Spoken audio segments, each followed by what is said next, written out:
Iranian war games in the Persian Gulf amid threats to close the strategic Strait of Hormuz. United States and Europe tighten sanctions to choke off Iranian oil revenues. Iran begins enriching uranium at an underground plant as one of its nuclear scientists is killed in a bomb attack.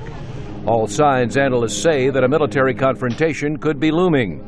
International Institute of Strategic Studies expert Mark Fitzpatrick. I think Iran is feeling under increasing pressure. It is feeling, probably for the first time, sanctions that do have a real bite. Iranian analysts say a possible oil embargo is essentially a declaration of war, and for the government to survive, it will fight back.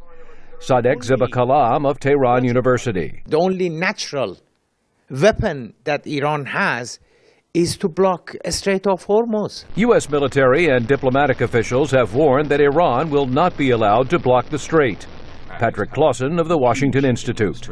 And if they would do that, I don't know if they quite realize that they would be crossing an American red line and that there would be military conflict. The United States has been pressing allies in Asia to reduce the amount of oil imported from Iran. President Barack Obama recently approved tough sanctions targeting Iran's central bank to pressure Tehran to abandon its nuclear program.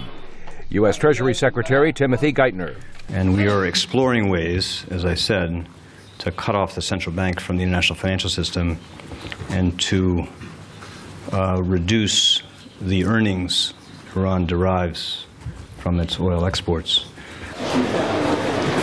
Prices are up in Iranian markets as inflation has skyrocketed. Iran's currency is rapidly losing value.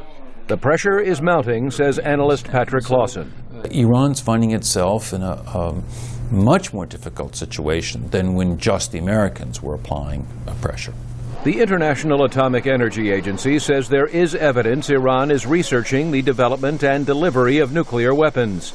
But Tehran insists its nuclear program is for peaceful purposes. Iran has signaled it is willing to reopen negotiations with Western powers. But analysts say all the heated rhetoric could poison diplomatic efforts. Jamal Abdi of the National Iranian American Council. I see the saber rattling as reducing the space necessary on both sides to find a peaceful resolution to the conflict.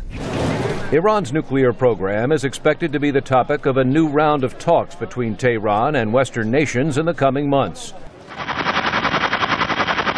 Meanwhile, tensions are intensifying as sanctions continue to squeeze Iran's economy. Meredith Buel, VOA News, Washington.